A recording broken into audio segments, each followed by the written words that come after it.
All right, you primitive screwheads, listen up. This is my Kinky Tauntaun.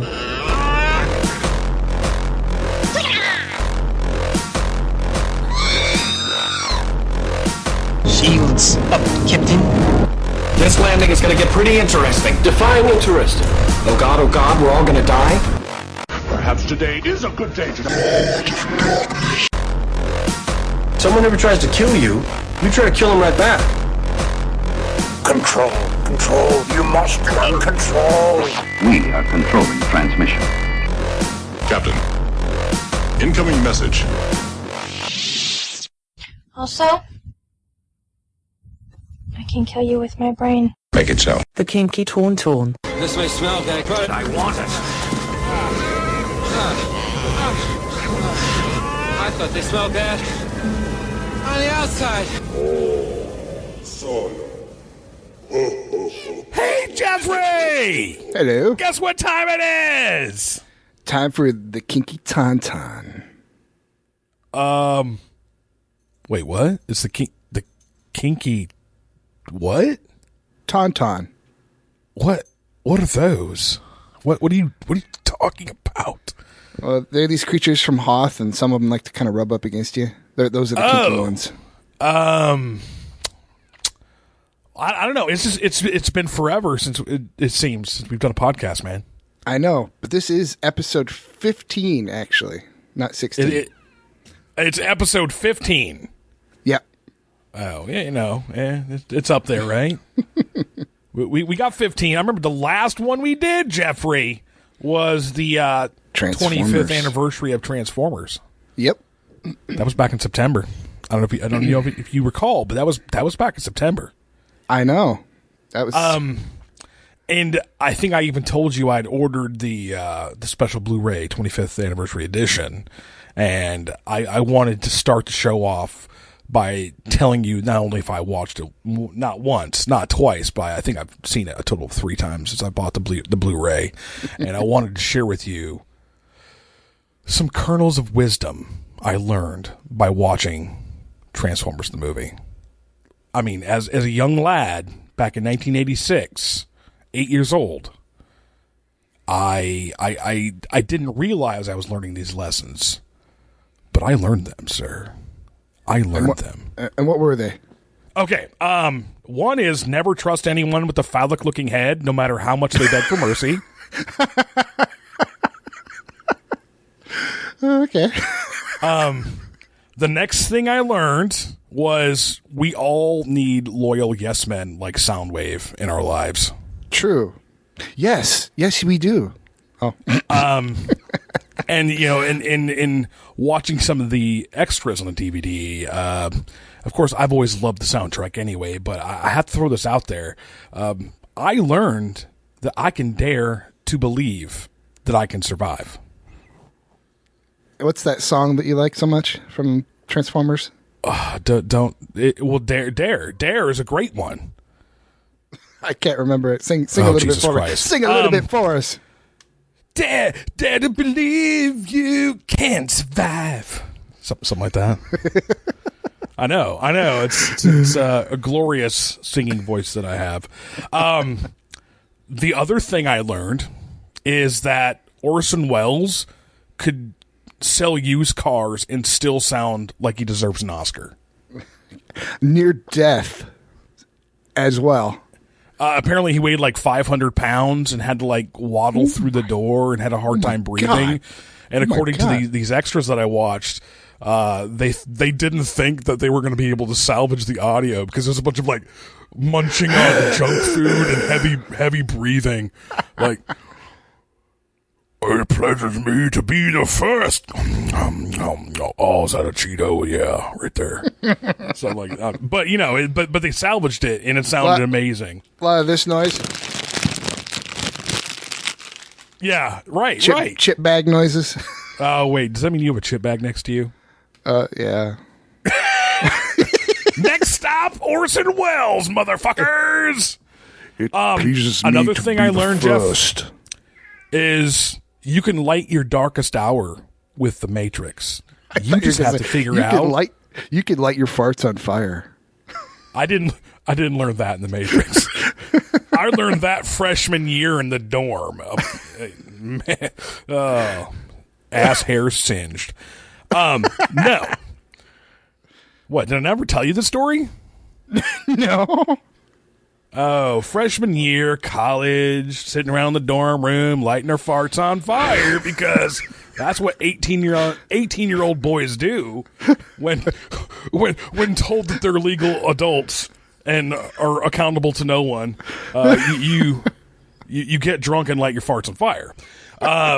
So I was wearing jeans and I farted and it was like, oh yeah, that's awesome. But the dude who was the roommate across from me, he was wearing like, gym shorts or like basketball shorts with the nylon mesh or whatever.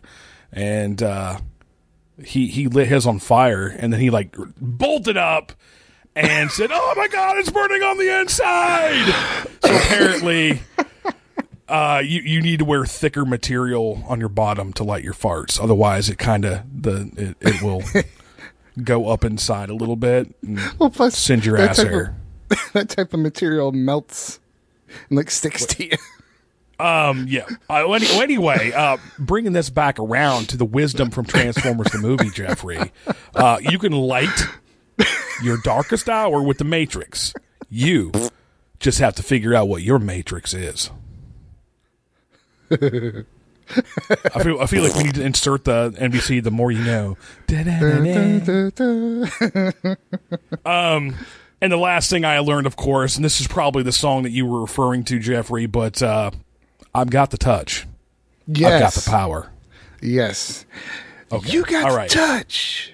You got the power. I figured you'd like that for a little treat. I'm ready. I'm ready for this, Jeffrey. It's been what are we talking about today? We've had so much that we probably could have talked about, but we didn't. We were on vacation of sorts. But there's just too much going on to not talk about what we're going to talk about today. And that happens to be, ladies and gentlemen, Westworld. Yeehaw. Oh, what? Did you just yeehaw? Yeah. God damn it, Jeff. We went an entire season without a single yeehaw of that show, but you just did it. So, congratulations, man. Thank you. I guess by saying yeehaw, does that mean you typically don't like Westerns? No, I like Westerns. Oh, really? Really? See, like, I'm not necessarily anti-Western at all. I'm just extremely picky about them. Like, the Man with No Name trilogy, of course. Good, Bad, the Ugly, all that. And, Two Mules for Sister Sarah. I even, Outlaw Josie Wales. I actually watched that recently, and I was like, it's all right. But, I mean, I liked Unforgiven better, but, you know. Yeah, Unforgiven and Tombstone. Tombstone's an unsung classic, and I don't know. I mean, it's definitely a Western, but it was sort of in its own time. You had like the Kevin Costner Wyatt Earp movie that came out right around, I think right after that, actually. It was trying to capitalize off that, but I prefer Tombstone. I'm your Huckleberry. Yeah, like, Tombstone's got it's a good movie. It's not one of my favorites, but I definitely like it, and I feel the need to preface this by saying that I'm not the biggest Western fan, but I do like some Westerns if they're done well, like Tombstone. Tombstone was done well. And there are, of course, some definite classics. Anyway, so, having said that, let's go ahead and launch into the conversation about where we come into the Westworld thing. And I'm going to tell you, Jeffrey, I don't know if you are in the same boat, but I saw the original Westworld probably back in late 80s. It's late, like 87, 80, 89. In between there is probably the first time I saw the Westworld movie. I might have even seen it a little bit earlier than that. What, you didn't see it when it came out? Well, I wasn't alive in 1973. Okay. So reincarnation. No. But anyway, I think I watched it then once. I watched it at some point again in the 90s, and then I hadn't watched it again until I heard that they were doing this Westworld show with Jonathan Nolan being the producer. Of course, if you don't know, Jonathan Nolan is the co-writer or main writer for like Memento and Interstellar, and his brother is Christopher Nolan, the guy who directed those films. And talented brothers. You always knew that he writes quality stuff, and he writes stuff that you have to think about. So I started getting a little stoked about this, and then like, well, let's see the Westworld movie. I remember kind of liking it, but not like, I liked the idea of it more than I actually liked the movie. And yeah. So I bought the DVD because it was $5 on Amazon, and you and your wife came over, and we all sat there and we watched the 1973 Westworld starring James Brolin and Yul Brynner. And who was the other guy who actually ended up some being schmo who gives a fuck about that guy. But one thing I remember from watching the movie is like, shit, they haven't like said a word in like 15 fucking minutes. No, like that's okay. That, honestly, in that era of filmmaking, that's not atypical at all. I mean, you consider 2001: A Space Odyssey is from 1969 or 68. The first like 20 minutes, long. There's no 20, 30 minutes. There's no fucking dialogue. And even after that, there's very little dialogue. It's all storytelling visually. There's grunts and screams and stuff. We're not counting that. That's not dialogue. Anyway, so we watched it, and I'm like, all right, it's okay. It makes me wonder what they're going to do with the show, until your wife's like, yeah, that was just Jurassic Park, but with robots. And then she even quoted one of the lines. I'm like, shit, that's fucking from Jurassic Park. So, like, it completely ruined the movie for me. Say what? Wasn't it written by the same person, too? Yeah, Michael Crichton, of Jurassic Park fame, amongst many other things, wrote the screenplay for the 1973 Westworld, as well, of course, Jurassic World and all sorts of other things. But, yeah, it's Jurassic Park, but with robots.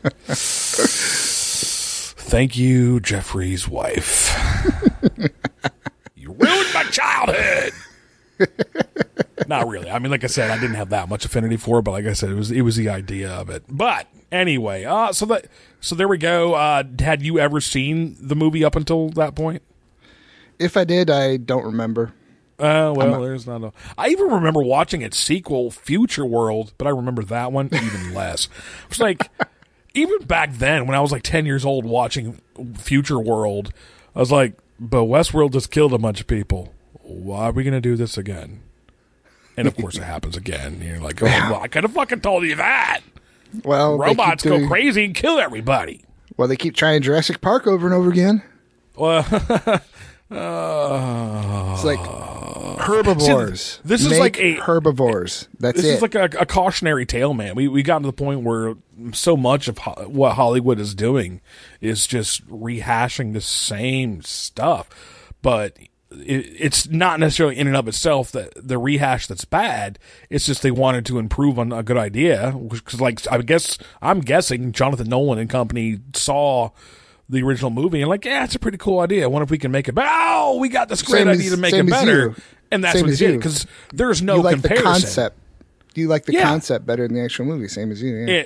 Exactly, and there's no comparison. You cannot tell me that the show is not better than that movie. You can't. Anyway, I could lie and say it, but that's about it. Well, it'd be a really, really big and lie. And then I would call you a dirty bastard. All right. Anyway, so was it you called me the other day? I don't know. I call you all sorts of things. You said, thank you, you wee sexy bastard, and I typed back. Oh, yeah. I am none of those. You wee sexy bastard. Yeah, thank you. I'm neither wee nor sexy nor bastard. You don't have to be, Jeffrey. You can be those things in spirit. I mean, spirit. Come on, that's the world we live in. Just because you have a penis does not make you a man.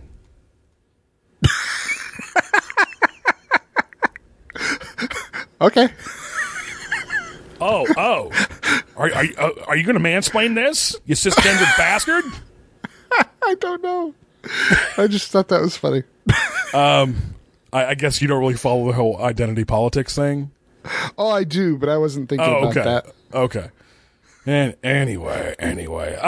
All right. So, do we need to talk? I mean, we know that Jonathan Nolan produced, as well as J.J. Abrams, and I have to be honest, I was actually surprised he was attached because even though J.J. does some good stuff, he's also sort of notorious for fucking the good stuff up.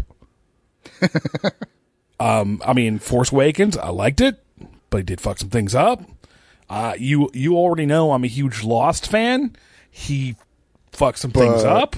And, you know, probably the mother of all fuck-ups for J.J. Abrams was when he said that Kerry Russell could cut her hair for Felicity. No. Yeah. Yeah, that's right. J.J. Abrams did that show, and she cut her hair, and people were like... Speaking of Lost... What? Speaking of Lost and tangents, I said the other... we don't have tangents. Save your tangents for your trigonometry, sir. Oh, wait, hold on. I said, even this would have been a better ending for Lost if they would have just right before they're going to film the last scene, they cut away and show the cameras and everything, and the director goes, "All right, cut. We'll do the final scene tomorrow. Everybody go home. Good job." That would have been a better ending. See, I disagree. That it would have that it was it was a television show about a television show all the time. No.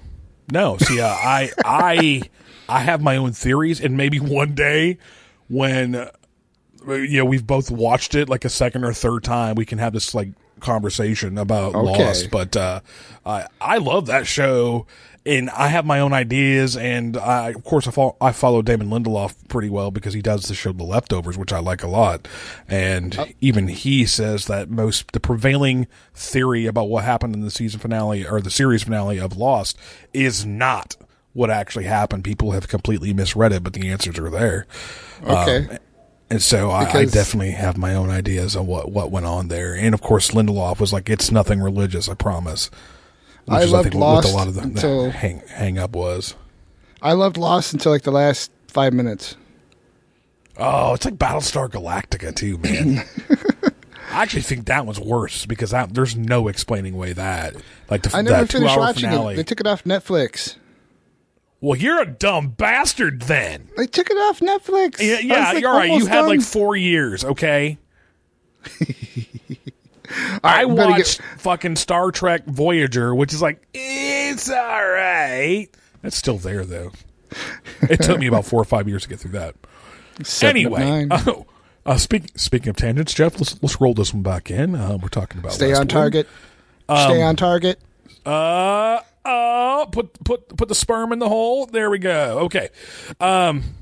Anyway, who's Lisa Joy? Lisa Joy is the last producer you have named. Yeah, Lisa Joy. I'd never heard. I looked her up on IMDb, of course, and I was like, oh, okay.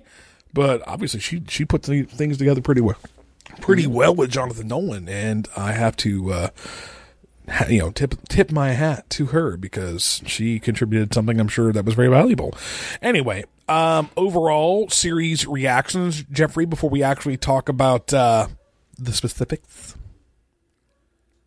I found it enjoyable, thought-provoking, all the typical buzzwords.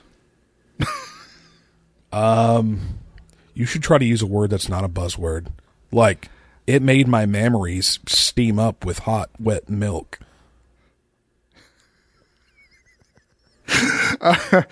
It made my testicle ascend and then descend once more. Oh, it made my lips tingle so violently, I thought I was licking the outlet again. It made my nose hairs feel thicker and have more body. Okay, all right. I'm just going to go with that. I'm not going to try to top that. We'll leave it. I thought the acting was excellent. Yeah. I thought, okay, has Anthony Hopkins kind of gotten to the point, because he's a great actor. There's no denying he's a phenomenal actor, but I've kind of thought that the last decade, maybe two, maybe a little bit more, he can definitely mail in performances. Are you talking about Thor? Wait, what? What are you talking about? Which movies? That he mails in performances? Yeah. One movie in particular was Instinct with Ryan Gosling. Was that him? Or was that Sean? That was Cuba Gooding Jr., I thought. Whatever. There's a movie. Okay, whatever. There was one of those. I think I liked Instinct and I liked The Edge. Oh, see, The Edge. I can't stand The Edge. Fucking hate really? The Edge. Yeah, it's man. What movie I like with his performance a lot is Hearts in Atlantis. That was sad. And with Anton Yelkin. Yeah, but that was that was cool. He was acting it up, and that was probably 15 years ago. I'm not going to say that's my the last Anthony Hopkins performance that I really enjoyed, but it might be the last Anthony. Oh, you talk about mailing in performances. Thor, come on, man. He plays Odin. That's what I said. But he is there. He is there for one purpose only, and you can read it in his eyes, just as anyone else could read the script. I'm here for the money. And he still did a better job than a lot of other people would have. Come on.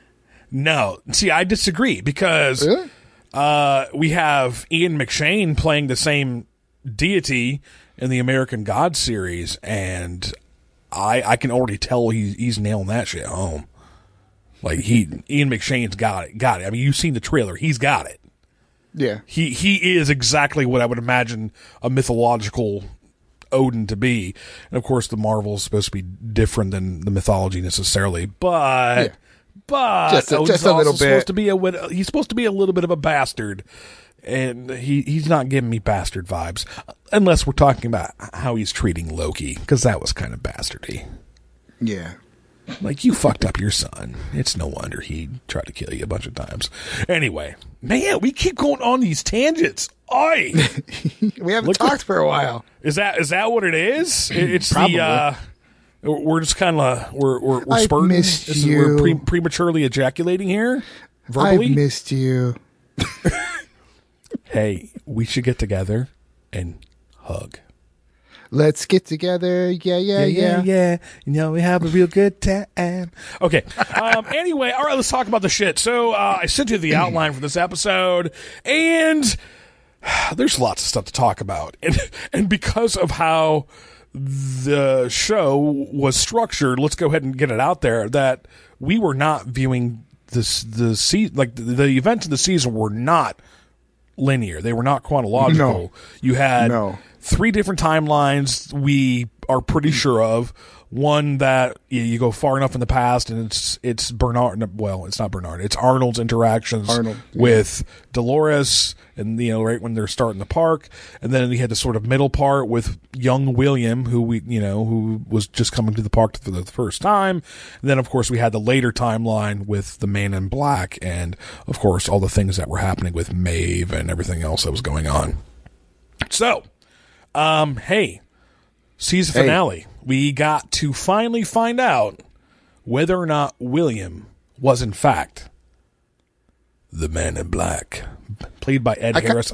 Another damn good performance. Oh, yeah.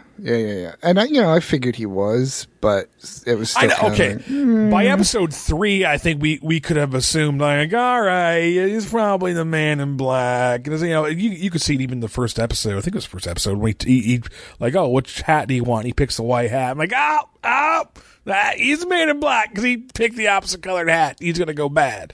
I guess that was kind of there. But it's like, as the season went on, I was sort of doubting it because it was starting to get too obvious, and I was wondering if they were going to pull the rug out from under us and be like, oh, that's somebody else this whole time. Haha, fuck you guys. But no, in fact, William was the Man in Black. He and eventually becomes a captain of industry and owns fucking everything, including the controlling share of Westworld. And I'm guessing it's subsidiary parks that we learn about at the end of the finale there. Samurai World, maybe some other stuff. The original movie had, of course, the sequel had the future world, but we had Roman world, and there was like a medieval world too. Yep. I'm kind of like, I'm actually hoping for some park jumping next season, but we'll talk about that in a minute. Yeah. Anyway. Yeah. All right, so Williams was Man weird. in Black. What? It was weird to see William. The fall right at the end was so fast into being a dick now. I mean, I thought they actually did a really good job of explaining why he became like that.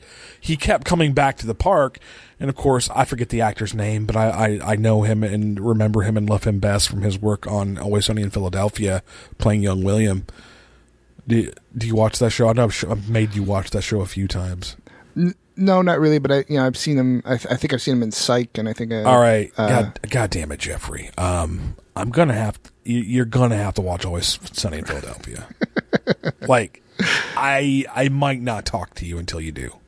All right, I guess the show's over. You mean after this show? No, I'm talking about right now. I need you to go watch all 10 seasons right now. All right. Never mind. No. It's not my number one favorite comedy of all time, but goddamn it, it's up there. It's hilarious. But he's a recurring character on there, and he's pretty awesome. Anyway, well, you remember his character? What was his name? Marion in Psych. Oh yeah, that's right. I forgot about that. He was awesome in those episodes. Yeah, he was. So he was sort of like meek, mild, and very milquetoast individual, and he was getting pushed around by his future brother-in-law, and that was another reason why I didn't necessarily think that he was going to become the Man in Black. I'm like, this guy's just too much of a pussy. But he seemed like a nice guy too. He was sort of a closet psychopath. And, I guess so. And I guess what I'm saying is, like, I understand that aspect of his character because the whole beginning, or well, I should say the beginning of his story, the Man in Black, or William, we should call him. He fell in love with Dolores, only to come to find out that all of that was not real. Like, even the part where he thought he was off script was all part of the script that she was already programmed to do, to be follow the maze and become conscious, or whatever. And I thought the finale did a great job of the flashbacks, of the several times where he had interacted with Dolores in the same fashion, hoping to come to some sort of different conclusion, hoping to come to, the woman he fell in love with, only to see that each time it reset and it didn't matter. So he got tired of her and just did whatever the hell he wanted. Well, yeah. I think they should have shown maybe a few cracks in his personality in the first, the second episode that he was introduced. Yeah, what happened? What did you see? No, I thought they should have put a few cracks. Should have. A few more character flaws. I don't. All right. I think they needed to play that as straight as they could until he was willing. I mean, in a way, if you look at the character, his character, like who he was as a human being, was very much following a parallel storyline where, okay, he's human, he was born human or whatever, but he wasn't himself.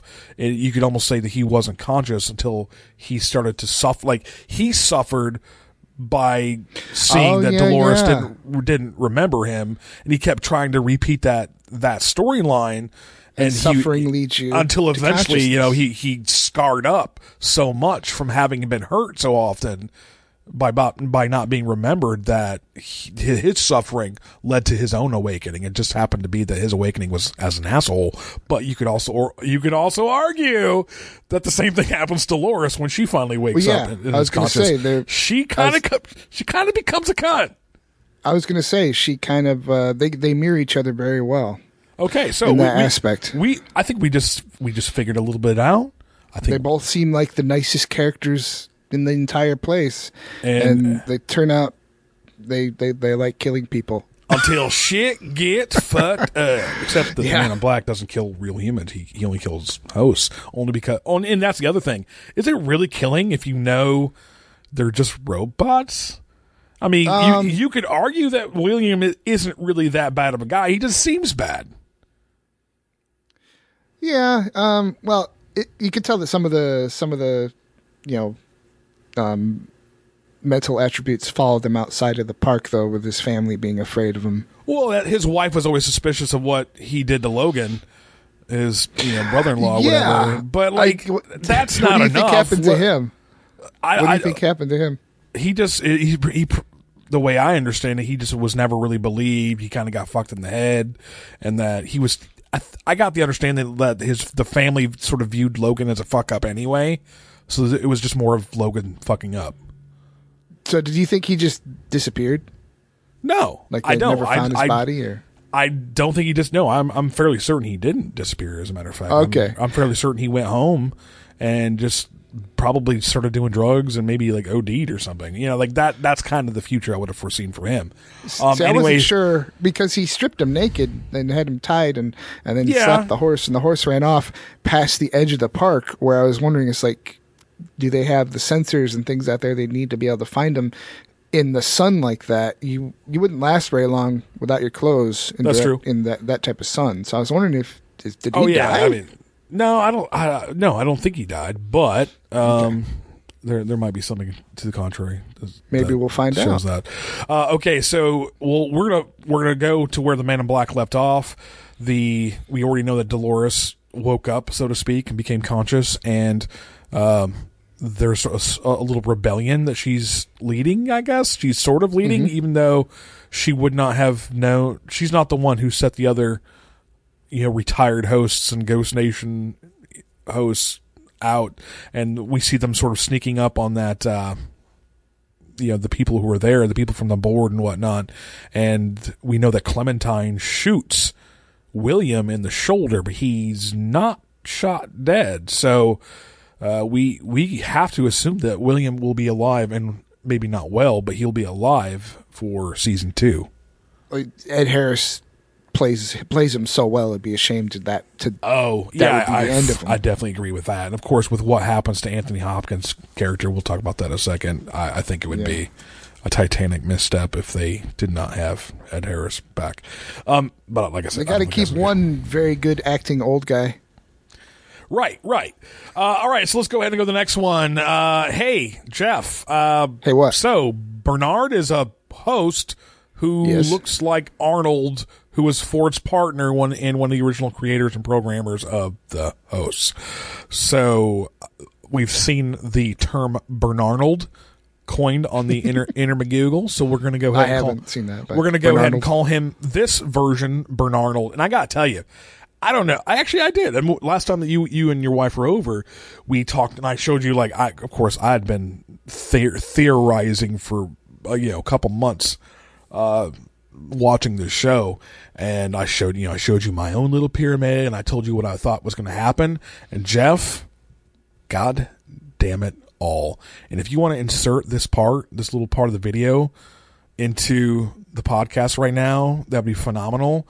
But okay. I had theorized, and I showed you that, oh my God, Arnold's really in there. He's the ghost in the machine. He can only accomplish it by sacrificing himself. And I was drawing all sorts of parallels with Christianity, which I still think is there. But and there's a part in the finale where Arnold, or I should say Bernarnold, is talking to Ford, and he's like, "Oh, but Arnold's stopping you. He's fighting you every step of the way. He's within us."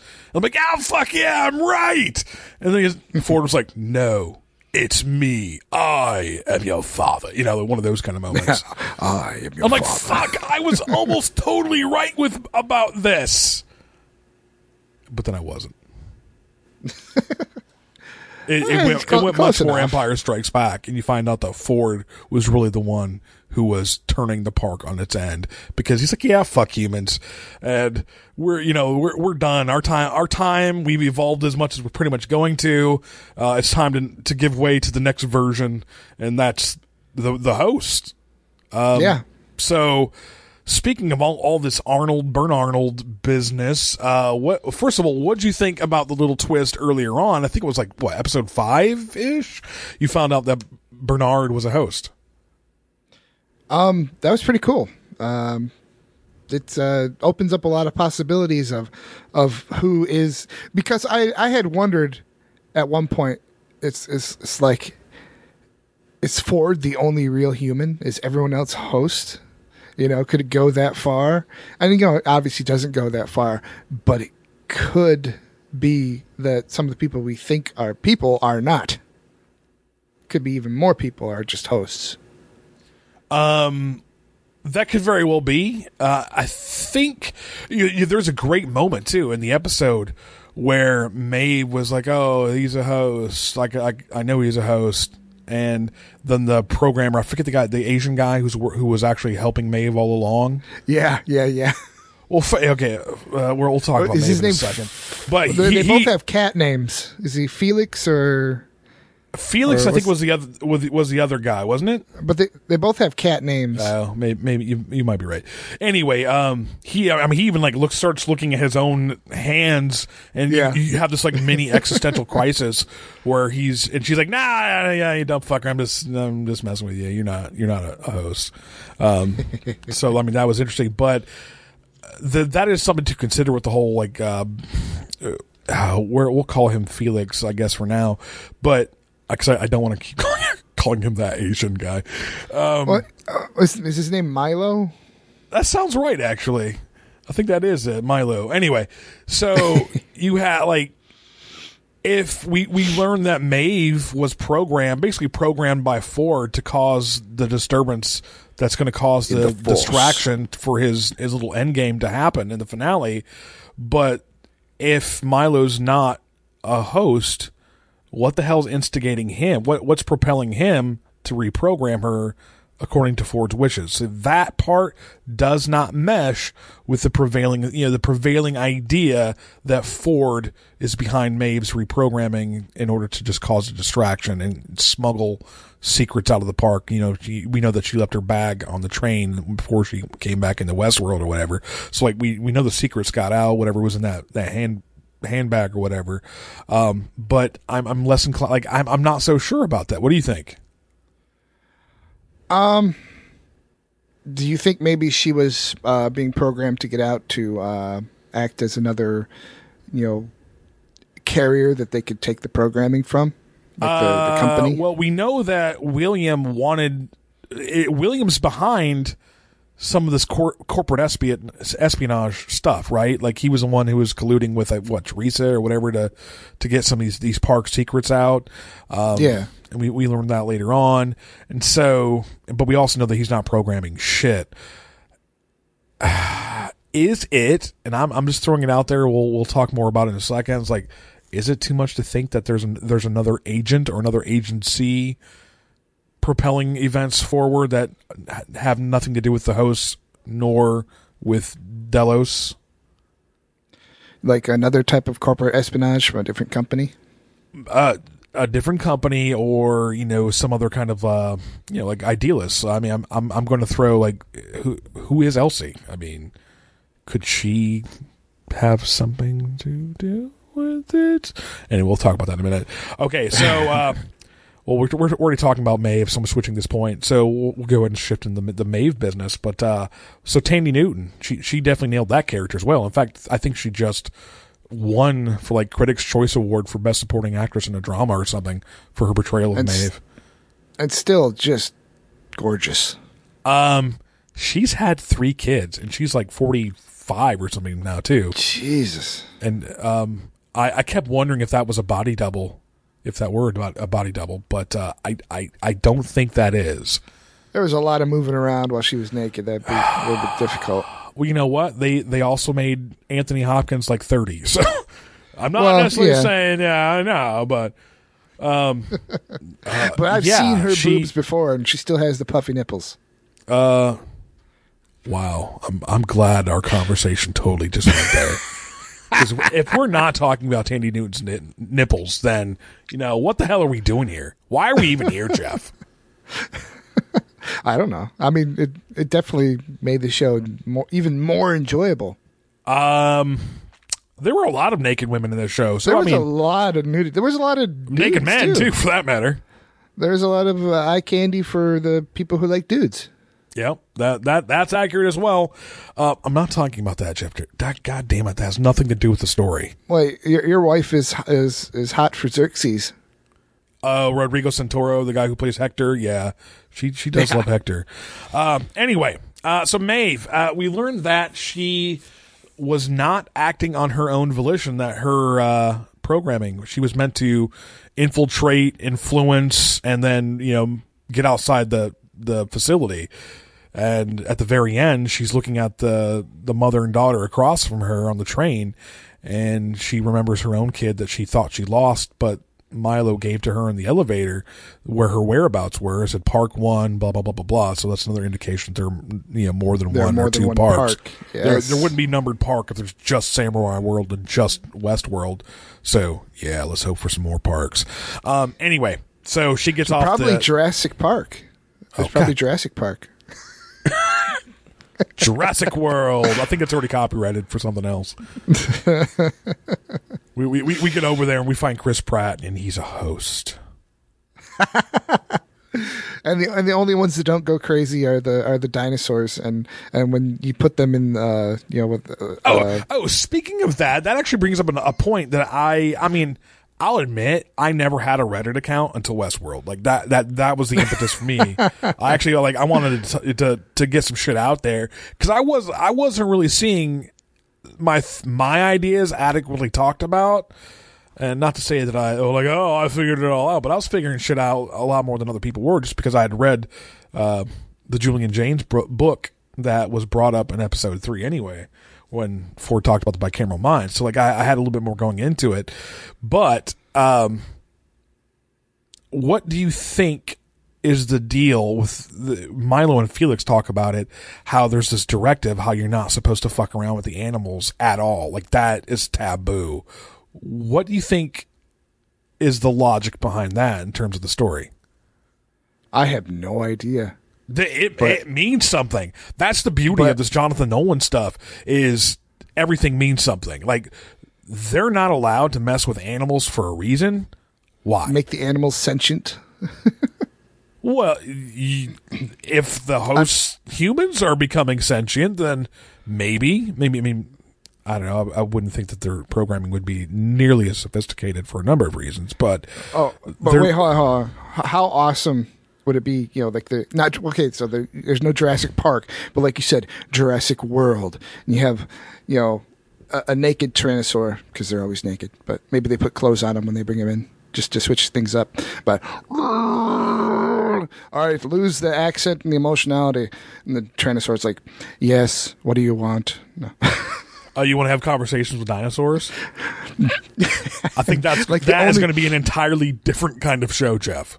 It's like just to buff the trend that buck the trend. The dinosaur worlds are the only ones that don't go ape shit.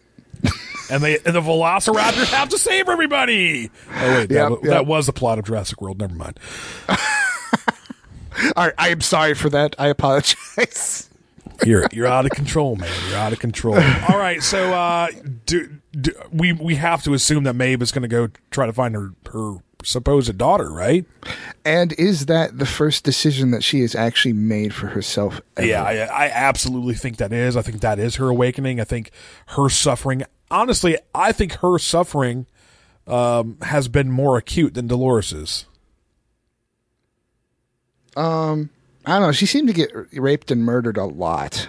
Dolores got raped and but I guess Maeve only lost her child at one time. I guess. I mean, it may have been multiple times, but it's that one time. It's what Arnold calls her cornerstone. Was that the phraseology he uses? The phrase he used: cornerstone memory, foundational memory, whatever it is. Keystone. Keystone. God damn it. Jeez, whatever. I think it was Keystone. Yeah, like anyway, an arch. So you have Arnold losing his kid. You have Maeve losing her kid. But you really didn't have Dolores losing anyone as her cornerstone memory. So right off the bat, we there's this distinction between Maeve and Arnold and Dolores. Well, would her keystone memory be killing Arnold? But she didn't remember that till the very her consciousness. Yeah, but Maeve didn't remember her daughter all the time. Yeah, but she's been flashing back with the daughter thing since episode 2 or 3. Whereas we just learned, so like I don't think that's one of her her key memories or whatever. But I think that's the other thing that Ford says. It was the top of his pyramid, and I definitely do want to come back and readdress the pyramid. Well, what do you thing. think her keystone? What do you think Dolores' keystone is then? Well, what did she keep remembering the most was the town. Yeah, and like weird shit happening in the town, but not any. It didn't really seem like it was any one event. I think maybe her main memory was like she kept trying to, like almost like the Sisyphus. She kept trying to become conscious, and Bernard kept trying to make her conscious, but it just kept not happening. And of course, that was William's task as well, was to try to make her wake up and be conscious. Would you say that maybe Wyatt is her keystone? Well, I think with the whole Wyatt thing, there is no Wyatt. It's just Dolores. And it's only ever been just Dolores. No, but I think she kind of has a bit of a split personality because remember they melded. Well, yeah, they melded the Wyatt character the narrative. that they were working on. That's all from Ford's design. I mean, it was Ford doing that to make her some sort of like future freedom fighter or something. A human hater? I don't know. Wasn't Arnold the original one that melded their characters? Oh, so that might have been. Yeah, so she could carry out the killing everyone. But as far as like the whole like new narrative thing and bringing in the Wyatt character, that was all Ford's new thing. What do you think Ford was really building with all that renovation? He was uncovering. Wasn't he uncovering and rebuilding the town? But was that just what was that it? Well, that was a lot of digging machinery. We'll talk about that in a minute. That thing was fucking. That digging machine was fucking huge. I think we have to talk about the Ford business in a minute. Kind of keep it separated. Okay, so I skipped over the maze thing. So we also found out, Jeff, that the maze was not a literal maze. Well, you just have to remember the truth. There is no spoon. But there was, though. There was a maze. No, the spoon is in your mind. Oh, God damn it.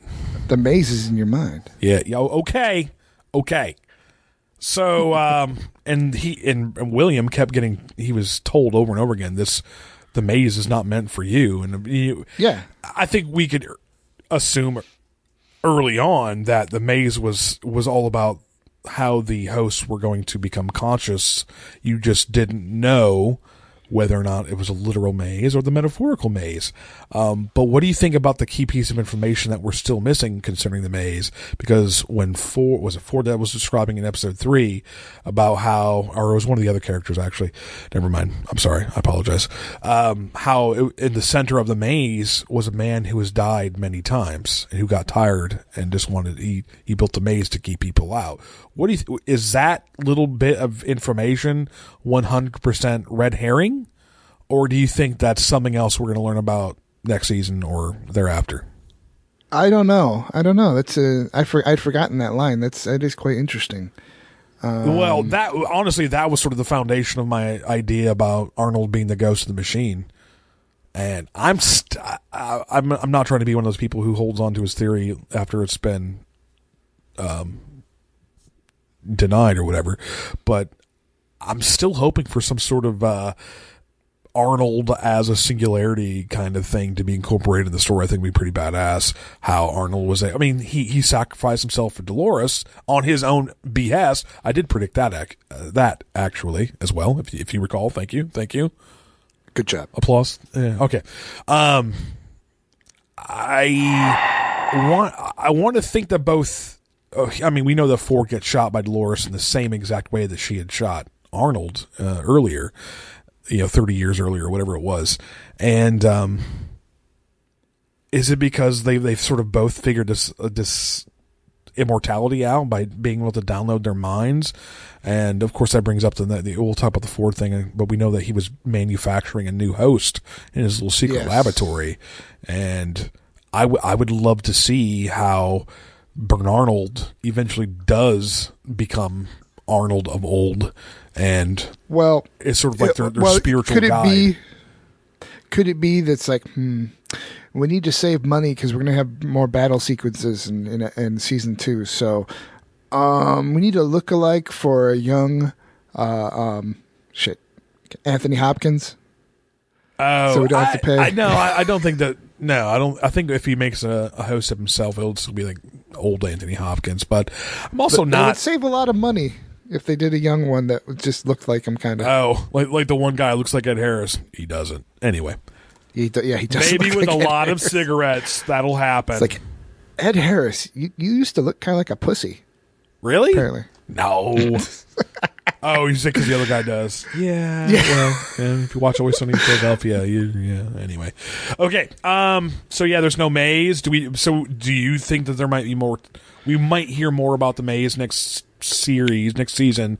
That either there is no maze or there is a maze, and I wonder if there is no maze, did Ford kind of keep putting clues that there is a maze just to keep William busy? Well, see, I don't think that was the case either. I think even when Arnold draws his we thought it was a pyramid, and he starts drawing the maze around it when he's explaining it to Dolores or whatever. When Ford drew his pyramid in episode 3, he had 4 tiers. At the bottom, he had memory, as in you're remembering things. Above that, you had self-preservation, and then above that was I'm flipping a blank here. Hold on a second. Kind of reminds me of Maslow's hierarchy of needs, almost. Well, no, that's exactly what it was. What I think part of it was supposed to look like. Oh, there it is. So I drew this out.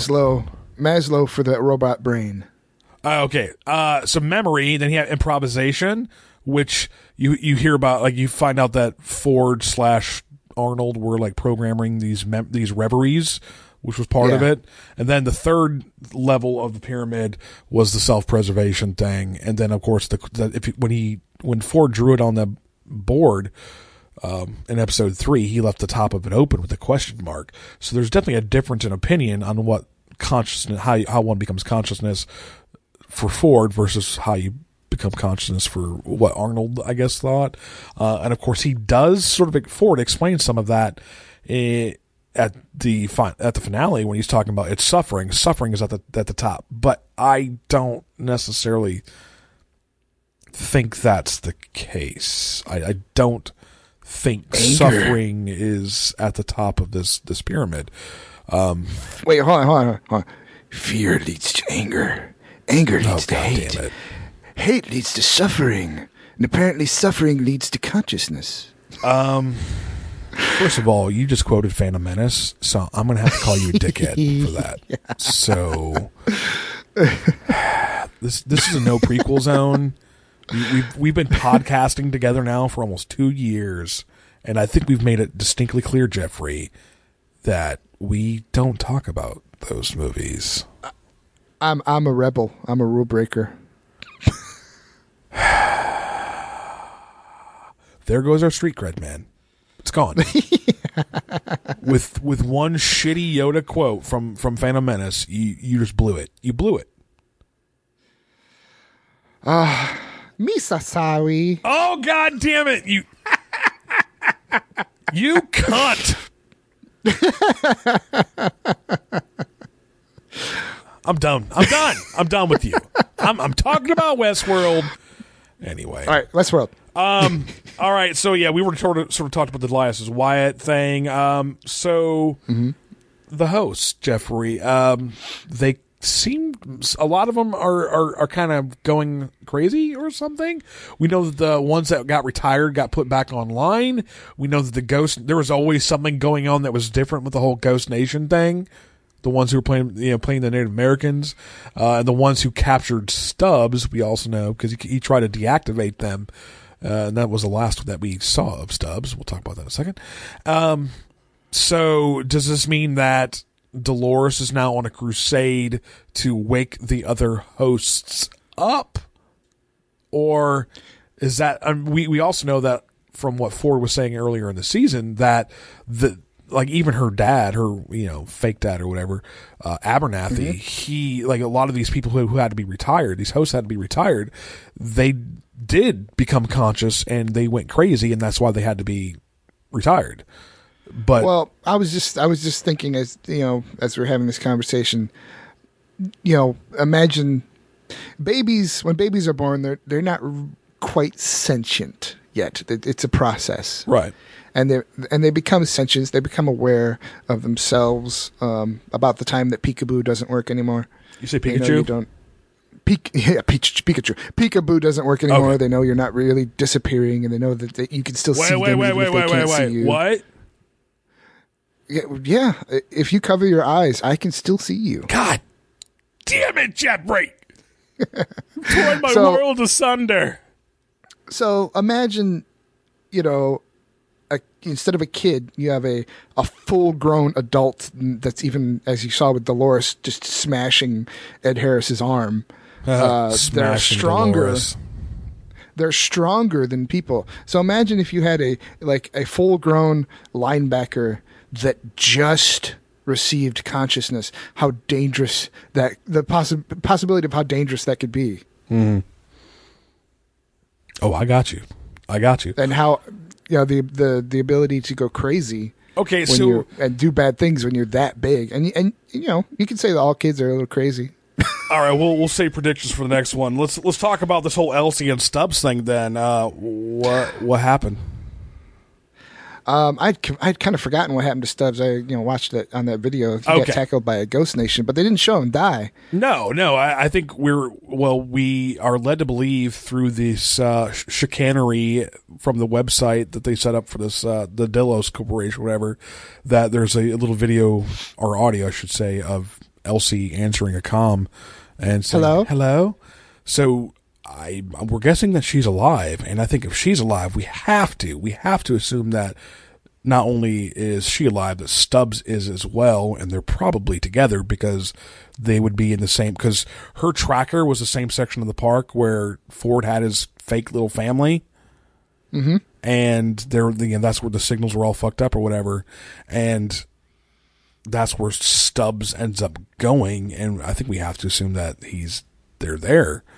But we also have to think that the man in black, in that, the woman, the host that he originally found when he first got to the park, who was like showing him around and like offered to bang him or whatever, she was with these other sort of broken down hosts in the wilderness or whatever, and they're saying that they were working for Wyatt, but we now know there was no Wyatt. So that British lady that was kind of crazy in the wilderness, she was the same. Was she the same one that kind of was his guide when he first got God, she worked that white dress. Holy shit, she was hot. Jeff, this is what porn is for. What? Save it for the spank bank, man. We're talking Westworld. Get a hold of yourself, except not literally. But at the moment. Westworld is kind of half porn. Oh. It's supposed to be. Well, it was the first season. I don't think there's going to be much time for that in the second season. It's all about, shooting loads of various different types. You said shooting loads. Yeah. Oh. Of course I'm referring to a lead load. Oh, no, I got you. Of course. Anyway, so Elsie and Stubbs, you're going to assume they're alive as well? Well, they haven't seemed to shy away from showing people die. Yeah. Yeah, I think that's true. You kind of come to the conclusion, it's like, they didn't really show him die, so probably not. Okay, so back to the whole. I feel we're definitely doing our little outline. We're just going really out of order. Whatever. So let's talk about the Ford and Arnold thing. Let's talk Ford.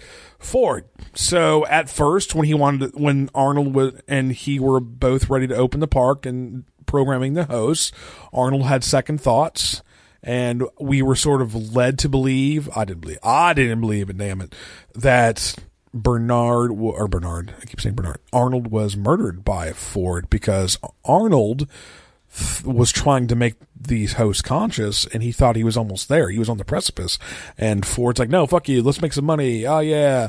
Then of course we know that Arnold sacrifices himself and dies, and Ford's very broken up by that. And we don't find out in the finale just how broken up he was. He was so broken up by losing his best friend that he essentially adopts Arnold's worldview. The guilt motivated him to, try to achieve what Arnold's last goal was. So number one is Anthony Hopkins. Is Ford really dead? Well, that's the thing. Would he kill, that host that was being created in his own private little lab? Could that? Do you think that might have been the decoy Ford? Either he was killing his original body to transcend or ascend to immortality as a host, right? Or he killed his host body and he's still alive somewhere. I think that's definitely a possibility, but on the other hand, number one, I don't think Anthony Hopkins wants to do another full season of a show, even if it's not going to come out for like another year and a half, like it's supposedly not going to. Well, that's why I said you have him make a young version of himself that looks, some actor that looks enough like him to pull it off. Yeah, I see Anthony Hopkins doing guest appearances as like in flashback. I think his character's dead. I think Ford is dead. There may or may not be a thing where he becomes a singularity and sort of returns at the end of the series. You find out that he was, orchestrating things from the beginning, whatever. Like, I could sort of see that happening, but I think we will see a lot less episode. Of him. Say what? Like at the last episode, they flash back to the lab with the host being made. Yeah, in his well, I think lab they need to address it even sooner than that, in some shape or form. Anyway, okay, so Ford. If he is in fact dead, who is there to guide what happens next? I guess that's my biggest concern. Okay, Bernard, but Maeve. Bernard is definitely playing second fiddle to both Maeve and Dolores. It could be a kind of triangular power struggle. All right, here's something to think about. This is actually a good segue into our season 2 predictions. So we where we have left, we have William is still alive but shot. Ford is presumably dead. There are some other peripheral characters that are probably dead, like Charlotte, the board member who banged Rodrigo Santoro, Hector. Yeah. I want to think her character is still alive, but probably like captive or something. I don't necessarily see that we've seen the end of her character. It wouldn't be interesting to find out she's a host and she was sort of a plant on the board, but. Did they show her dying? No, they didn't. But they showed a bunch of people getting shot, and she was in that bunch of people. But no, like I said, I feel like she has thing more. We're talking about. Same sort of thing we're talking about with Stubbs and Elsie. It's like, well, they didn't actually show them die. Yeah, but we saw her next to people who were getting shot, and so like she might not be dead, but she's. I don't know how much longer she would last anyway. Okay, so there's a robot uprising. It is not Jurassic Park with robots. Very, very different. In fact, one of the things I enjoyed the most of Westworld season 1 was the philosophical rumination about consciousness. And like I said, I had read the Julian Jaynes book about 11 years ago, 2005. Someone turned me on to it, and I think I put a lot more stock into it back then.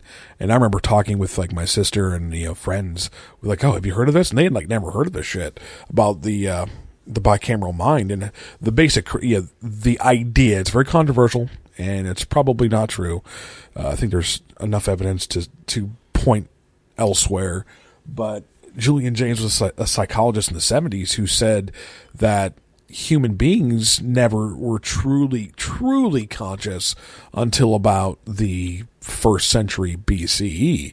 And if you go back and read the Iliad and the Odyssey by, Homer, of course, wrote that in the 9th century-ish BC. I heard about this where they talk about how they couldn't distinguish between their own thoughts and of course they thought that they were hearing God all the time. The last episode was called the bicameral mind, and I remember hearing about that. You have that transition, and I think you watched the YouTube video about it as well, but. And I'm going to toot my own horn about this too, because I also predicted this as part. Like, for me, the top of the pyramid was not suffering. It is not suffering. It is differentiating the voice of God. As in, if you're a host, if you're able to tell the program that you were programmed with apart from the voice within, you are now officially sentient. And you had that great little scene with Dolores. And of course, he had the breakdown of the audio between Arnold, Ford, and herself. Dolores. And the last thing she heard was herself. So my idea is definitely at the top of the pyramid is, differentiating your own voice or whatever. Of course, we could probably put that a little more succinctly. So like I said, that's one of the most enjoyable parts, was being able to think about that. You had that great, like I said, we mentioned it with Milo earlier, like he had that little mini existential crisis, like what would make him, like what's the difference between his level of consciousness and then of course Maeve or Dolores's by the end of the episode. Well, they've kind of shown that they're blood and guts by the end. The last, the hosts are kind of blood and guts, and so let me ask you, the technology they use to heal the hosts work. It worked on Felix when she cut his throat, so they're not that different, right? They're basically living people.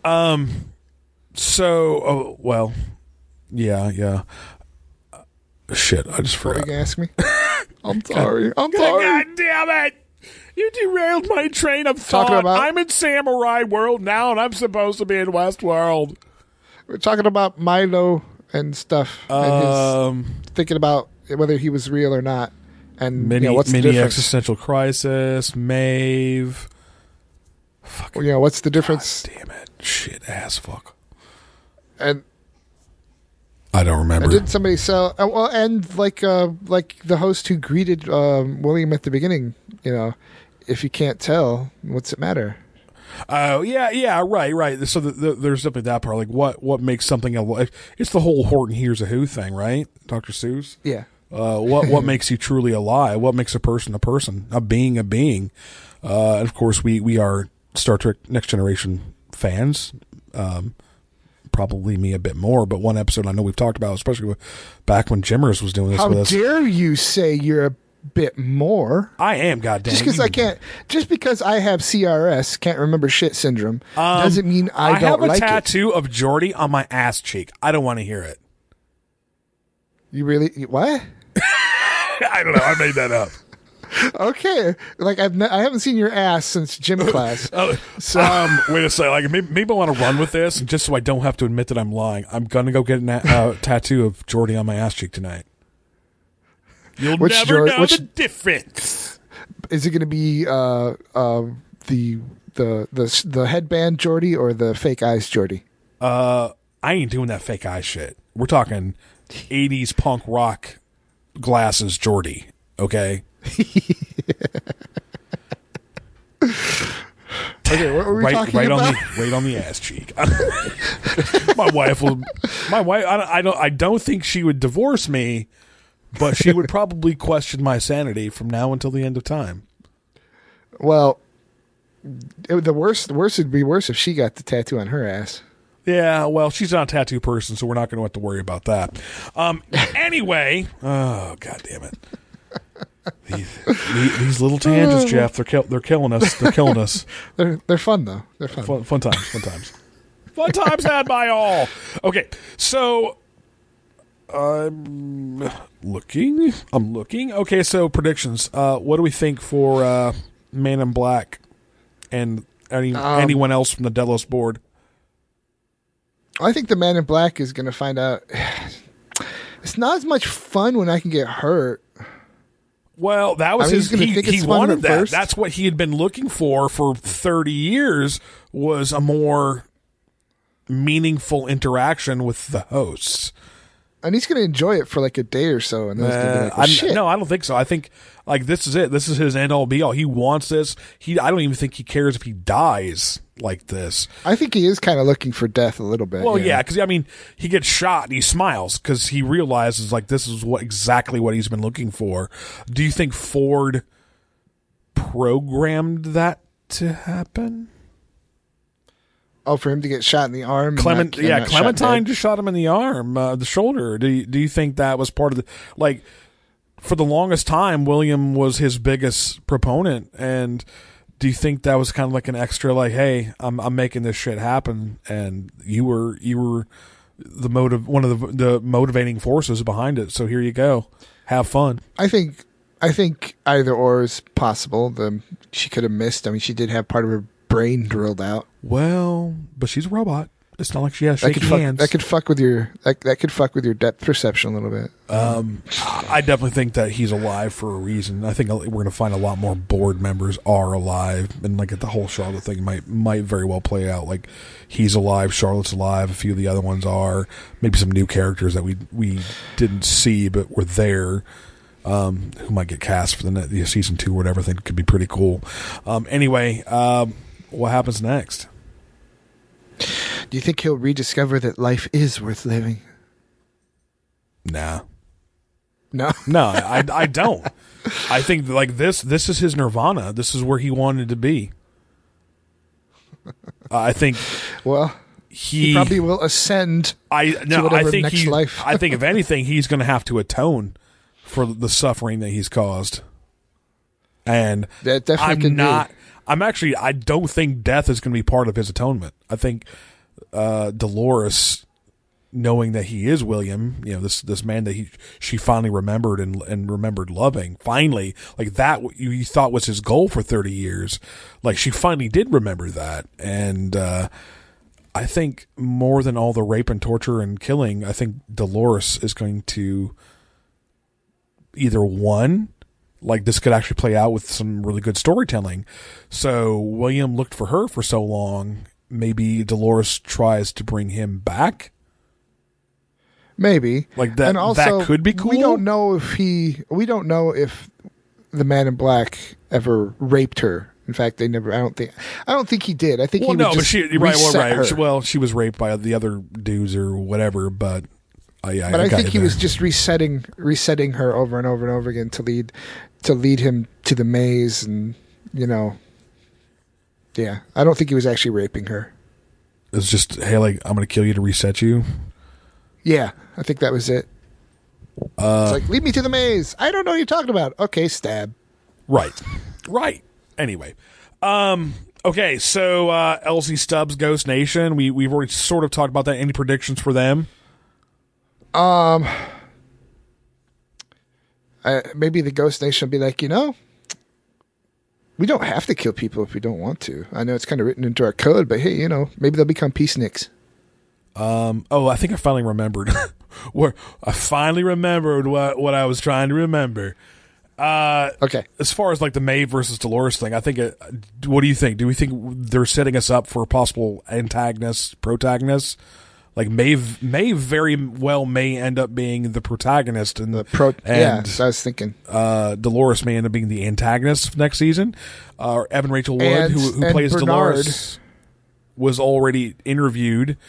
Apparently, not some of the scripts have been sort of written, and Evan Rachel Wood knows a little bit about what's going to be coming next for season 2. And she was asked what might be coming. She said that you really need to view season 1 of Westworld as a prequel, and the real story is going to start getting to go after season 1. Once we've shaken the pot well enough that things are definitely going to be moving much more quickly and in a different pace entirely. Of course, I think the non-linear storytelling thing is going to be incorporated. I think it's part of the formula that makes Westworld so powerful. It's just, I think we're going to be looking at it through different perspectives. What were you trying to say? I'm sorry. I think there'll definitely be a agonist, a protagonist and agonist, antagonist. Antagonist. I was thinking of muscles. I know my anatomy, but I was antagonist and protagonist, and definitely a relationship between Maeve and Dolores. Which one will be which? Who knows? But then there's I think there'll be the mediating figure of Arnold. I think he'll try to smooth things over and try to, can't we all just get along, type thing, and end up rising as the ultimate kind of leader figure. See, one theme I noticed about Westworld was the overarching theme of duality, and we had this whole, at first we thought we had the Ford versus Arnold, which we did, I guess, at first in time. Of course, we come to find out that Ford was aligning himself more with Arnold all along. But there are definitely some good versus evil, yin versus yang, God versus devil things going on. And of course the bicameral mind, two chambers of the mind. Yeah. Where you had there's so many references to two items, two things. You had two hosts waking up, which was Maeve and Dolores. You had two versions of William. You had the two gunslingers. Say what? The two gunslingers. The two gun. Yeah, at the end. Speaking of which, did you watch the post-credit scene? Oh yeah, okay. yeah, where she cut her arm off. And didn't her name mean something about cutting an arm off or something? Say what? Didn't her name mean something about cutting an arm off? Her name is Armistice, so I don't think. Well, Armistice. It's giving up your arms. Armistice. Yeah, I guess that could be a very literal, a very literal translation of that. But I thought it was funny that they're like, the look on their faces is like, P90s are awesome. Yeah. Anyway, so you have this whole running theme of duality. Delos was in terms of mythology, it's the birthplace of the twin gods Apollo and Artemis. So even that is, there is no way this stuff is not intentional. There's no way. All of these names, all of these, like you said, Armistice seems to be very intentional now that you mentioned it. All of these things were very purposeful. And, you say, oh, Westworld's not going to come back on for a year and a half, but I'm fucking that's okay, because they're putting so much thought and care into crafting. I know, but it's going to be so hard to wait. It is, but I'd rather have the quality. And in the meantime, we'll watch Ash versus Evil Dead, so it's cool. And maybe when's the next season of Sherlock coming out? I believe it starts soon. Is it not a Christmas time thing? Okay, that'd be cool. Sweet. Or January. It's coming up for sure. Sweet. Of course, we have The Leftovers in April. That's me. I love that show. And we have Game of Thrones in June. So we have some things. Yes. We have some things. We'll have the next season of Ash probably next October. I'm fucking done with. I'm fucking done with Walking Dead shit. By the way, I was gonna say, and The Walking Dead. Fuck Walking Dead. Fear the Walking Dead. I told you at the end of season 6 when we podcasted. I'm pretty much done. And I told you even though I say I'm done, I'm gonna keep watching the episodes just because I'm invested in the characters. But I am so done with it that I think I might actually just stop watching the episodes because they're boring as fuck. You're not just going to hate fuck it? No, I'm not. No, I'm not going to hate fuck it. Nor am I going to angry fuck it. I'm just this is. I mean, are you caught up? No, I'm not. Oh, God damn it! Where are you at? I think I'm 3, maybe 4 episodes behind. Well, let me tell you, it doesn't get any better. It gets worse. Not even with the kingdom. Not even with the kingdom. It gets worse.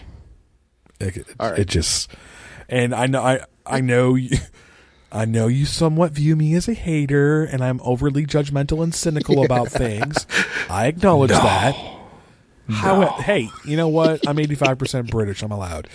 I'm going to tell you that, yeah, it's done. Even the amount of articles I've read about it, people are the series ratings is tanked. The critics are like, what the fuck is this shit?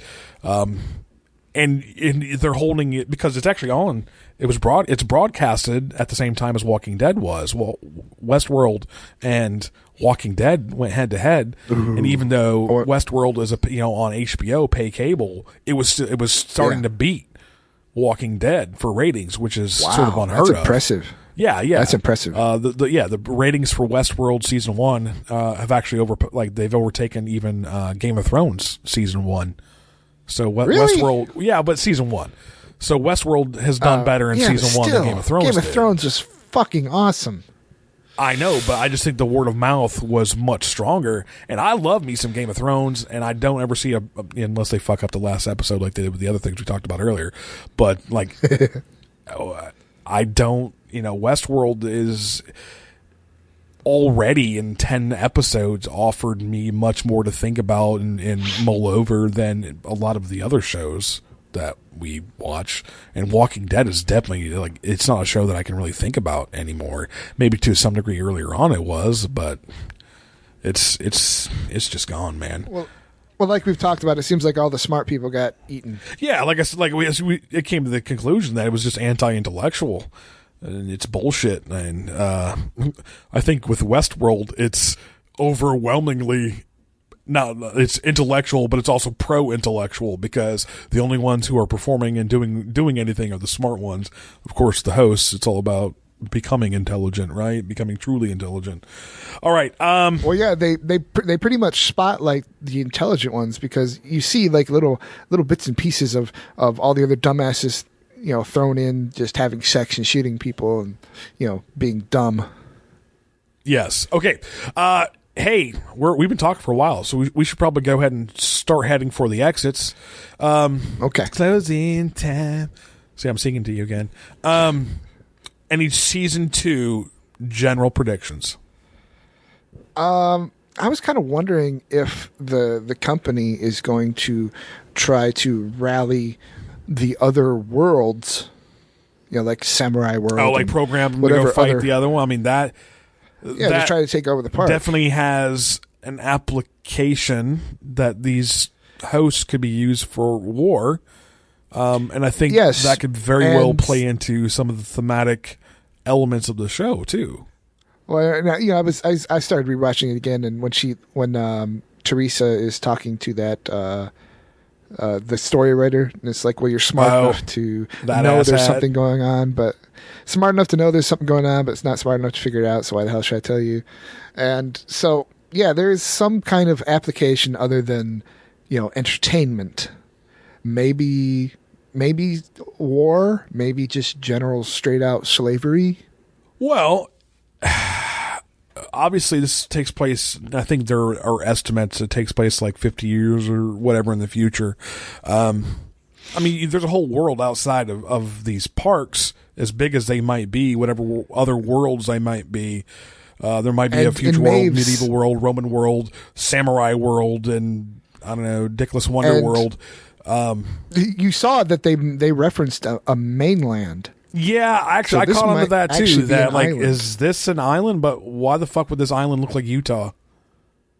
Is it like the whole fucking thing man-made? Well, but you brought up before that Ford seemed like he was doing some massive terraforming. Yeah, and I've heard some people even question if it's on Earth. If it's even on Earth at all? Yeah. You know what? That's no moon. It's a space station. I don't think it's a space station, but I could see it being something extra planetary. Like I'm with you. Interesting question. I could definitely see that being the case. That would make sense why no one's able to leave except for the trains. Like they go to the the launching pad. I mean, it also seems ridiculous that they would have cordoned off an entire continent to make all these pleasure parks. Yeah, it would take a lot, wouldn't it? Yeah, I mean, maybe they just went, fuck Australia, or maybe we've just fucked up the Earth well enough with global warming that in Antarctica. In 50 years, this is just Greenland or Antarctica or Antarctica, whatever. That would be interesting, actually. Except they'd have to. The light would be different, though. Say what? Yeah, I was going to say it'd have to be a dome and an artificial sun. Yeah, that's what yeah. I was just going to say. There's no aurora borealis or 3-hour nights, whatever. So any tangents? Any other general predictions, sir? That's the thing. Other than, it's like, is this going to just turn into a straight up action show? I don't know. There's no chance, zero chance of it becoming a straight up action show. I think the pacing, the pacing is going to change, but I think there's a 0% chance of it becoming an action show. It's like, how long is the resolution of violence going to take? What is going to be the response of the humans? I'm just trying to think of where they could bring intellectualism into the show continuously. I'm just hoping. I'm worried. I'm just hoping we're not going to some sort of weird Ayn Rand libertarian agenda thing or something like that. That would ruin it for me. Okay, I said before it couldn't be ruined, but now that would ruin it. I just remembered. That's one of the first things I said to my wife after I was done. It's like, I'm actually a little worried about second season just turning into a violent fest. It's just not. With Jonathan Nolan doing it, it's just not going to happen. Right. And I think, Abrams is going to go whichever way, but I think the real creative control is between Abrams and Lisa Joy. Yeah, I said Abrams, Nolan and Lisa Joy. And if it is on another planet, could they be preparing? Could Ford and Arnold kind of want to be preparing the hosts to? What about Mars? Send them out into the universe. You think?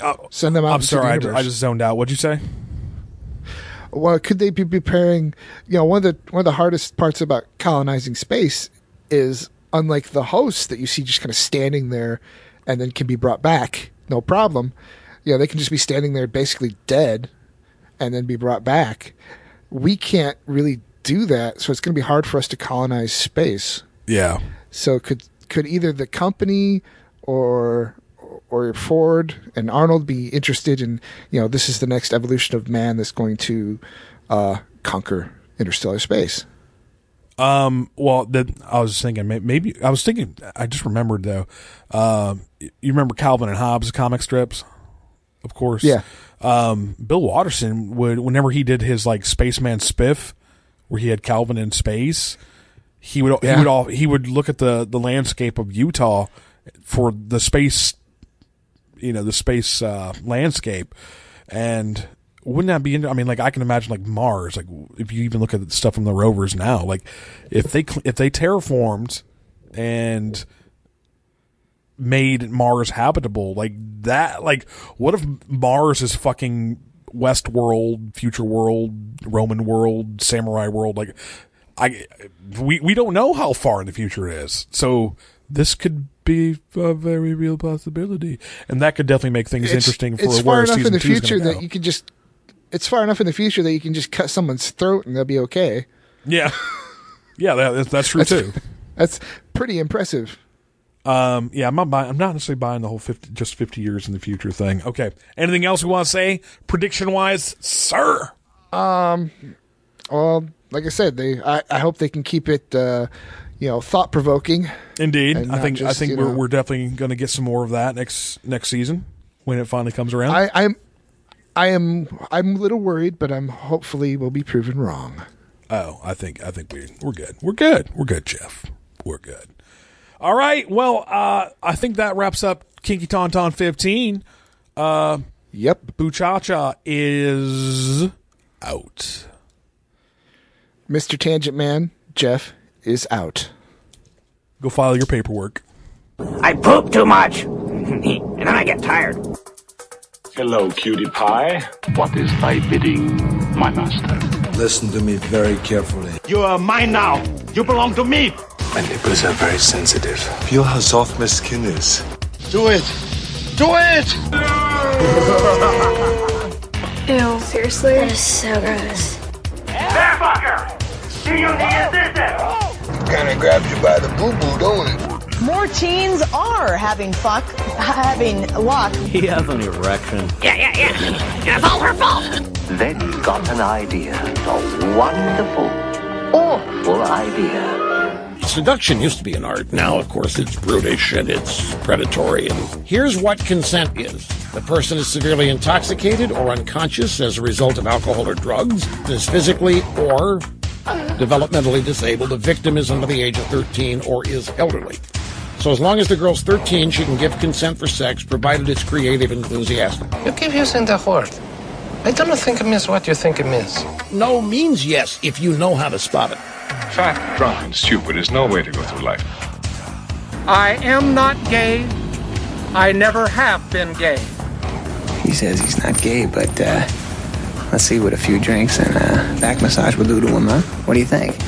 Me? You, the old lady, a little sandwich action? Okay. But I get to be on top. Ow! Let me guess, you dropped the soap. Please take that out of my ass. You're in more dire need of a blowjob than any white man in history. Gross, right in the fucking eyeball.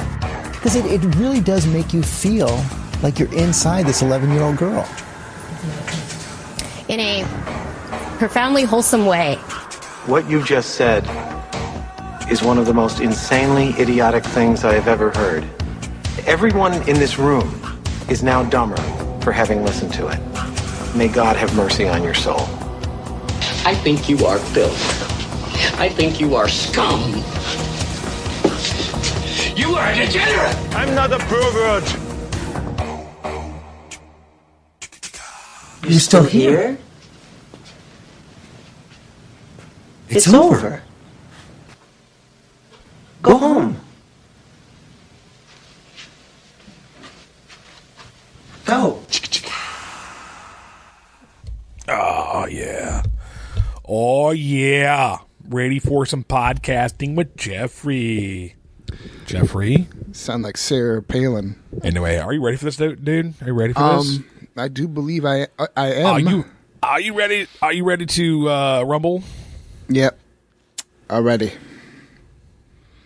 Okay, wait. Hold on. What? I was working on something earlier. I'm going to bring up the file. Hold on. Well, fine. I'm going to take a hit off my inhaler. Is it really an inhaler, Jeff? Yes, I wouldn't want to record a show high.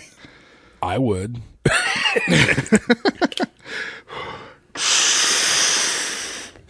All right. I had to prove I'm a real nerd by taking my hit off my inhaler. Yes, push up your glasses. Make sure the pocket protector is situated on your breast pocket, sir. Yeah.